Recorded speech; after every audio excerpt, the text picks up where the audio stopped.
batalla cultural. De hecho, el presidente de la Nación habló de batalla cultural en el Foro Económico de Davos. Yo no estoy en contra de que se hagan cambios culturales. Yo no le quiero llamar batalla, porque batalla es un término militar, es un término confrontativo, pero sí son necesarios cambios culturales después de una contracultura de casi 20 años del kirchnerismo. Tal vez el momento, el lugar en que habló el presidente no fue el ideal, como era el foro de Davos, porque ese foro es un foro de la élite empresaria, de economistas y de jefes y ex jefes de Estado que se reúne para hablar de economía, no de estas cosas culturales. Pero me parece que hay que ir al fondo de la cuestión. Y el fondo de la cuestión es qué cambios culturales necesita la Argentina después de 20 años de kirchnerismo que cambiaron la cultura argentina. Miren, hay una... Bueno, en primer lugar, la primera cultura que cambió ya, y esto ya cambió en Milei, es que el Estado no puede gastar más de lo que recauda. Que yo lo escucho de parte de los economistas desde hace 40 años, y nunca ningún gobierno hizo nada para resolver ese problema. Porque los peronistas no creen en eso, los radicales no creen en eso. Macri sí lo expresó, pero no lo realizó, no lo pudo o no pudo ponerlo en práctica. Pero ahora como que hay una conciencia en la sociedad que no había antes, de que el Estado no puede gastar más de lo que recauda, porque termina perjudicando a toda la sociedad. Ese es un cambio cultural importante. Otro cambio cultural que se necesita tiene que ver con la visión histórica de este país. Voy a dar un ejemplo.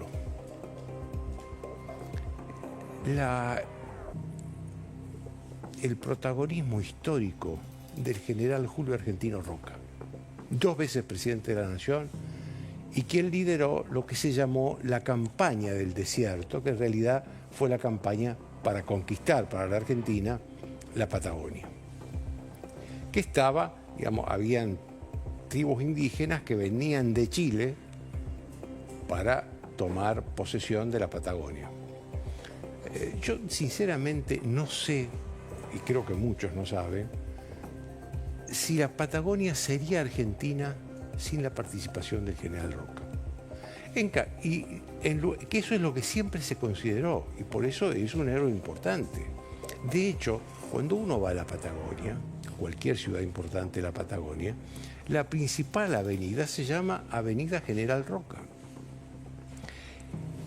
El kirchnerismo y sobre todo con la complicidad de muchos historiadores profesionales, lo que hizo es instaurar la leyenda falsa de que Roca sirvió solamente como un genocida matando indígenas inocentes en el sur del país. Pasa lo mismo con Sarmiento, por ejemplo. Sarmiento, que fue el hombre que instauró la educación obligatoria y gratuita en el país, y que eso le permitió, por supuesto, también después existió la privada, pero digamos, es obligatoria, y eso sacó de inmediato al país del analfabetismo. A ese hombre que se le reconoce muchas virtudes, pero sobre todo esa, era demasiado liberal para el kirchnerismo. A ver, son los próceres, son los padres de la patria. No puede haber tanto cambio, tanta contracultura, como para que estos hombres que eran próceres y padres de la patria, pasaran a ser gente despreciable, digamos. Por supuesto que recién hablaba con el jefe de gabinete, el ministro Franco, y él habló de la cultura woke. Que el gobierno está en desacuerdo. La cultura woke que también se le llama así en el mundo. La verdad que alguien me decía que la mitad de la gente no sabe qué es la cultura woke y la otra mitad de la gente cree que es una sartén china. Pero la verdad que es un manual, digamos, de ideas más o menos progresistas. Esta es la verdad. Y acá el problema son los excesos. Porque nadie en su sano juicio, por ejemplo, en materia del progreso de la mujer, puede poner en duda que la mujer tiene que ganar lo mismo que gana el hombre haciendo el mismo trabajo. Eso ya está fuera de discusión.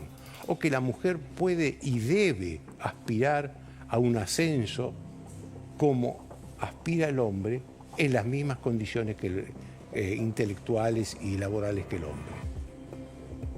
O que la integridad física de la mujer es intocable, que la única dueña del cuerpo es esa mujer. Es decir, no puede haber abusos, no puede haber violaciones. Eso está fuera de discusión. ¿Quién va a discutir eso? Ahora, de pronto, claro, aparecen los excesos en el lenguaje, por ejemplo, que es un agravio al idioma.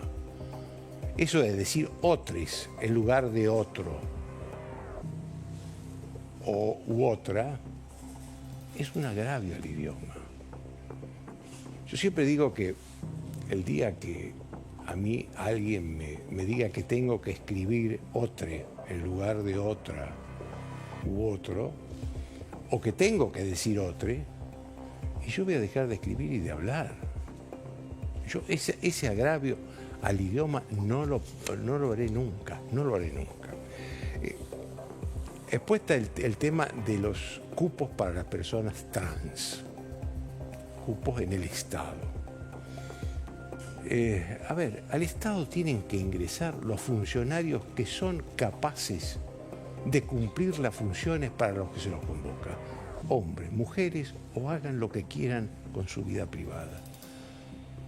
Porque precisamente lo que tiene que pasar es que el Estado no se tiene que meter en la vida privada de nadie. Esto es lo que tiene que pasar. La diferencia, la división estricta entre el Estado y la vida privada es un principio fundamental del ideario liberal, que el presidente dice profesar. Por lo tanto, no debería meterse en esas cosas. Nuestra Constitución, que es liberal,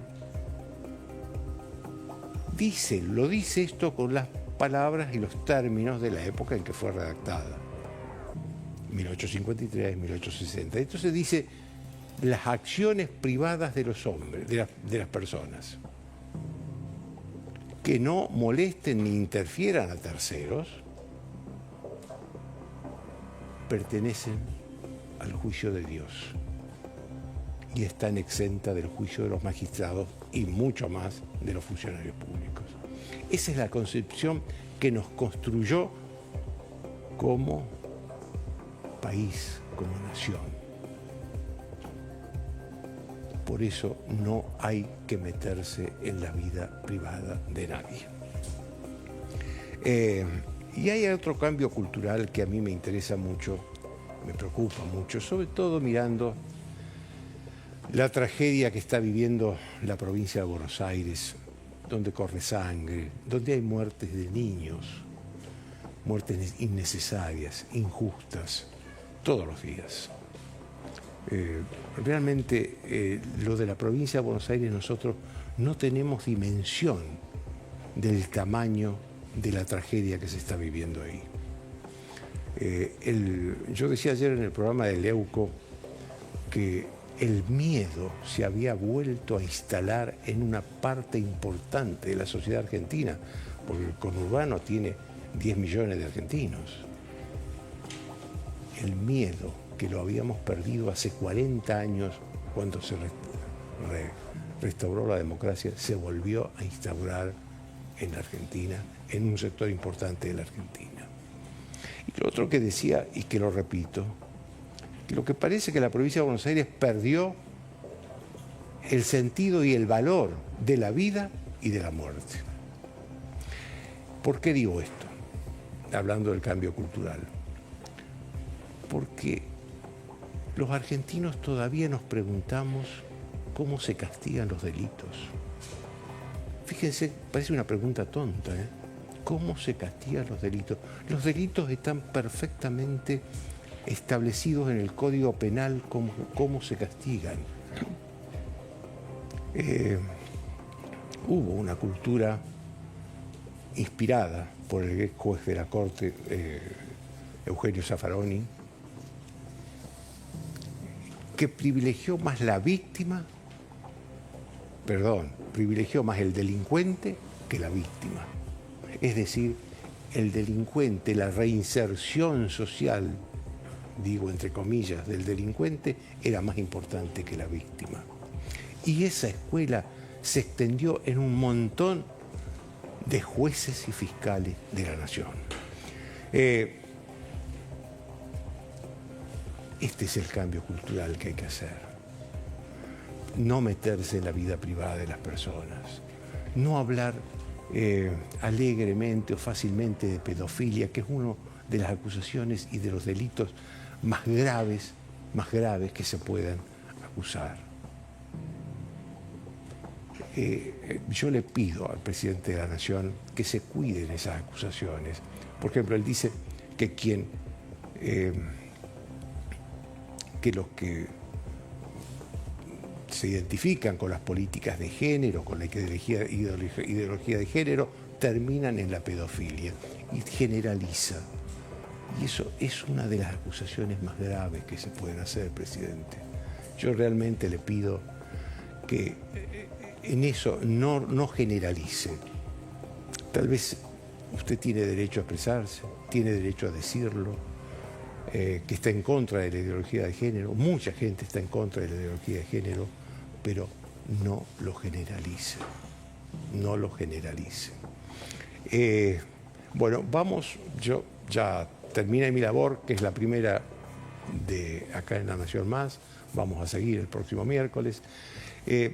A las 10 hay un breve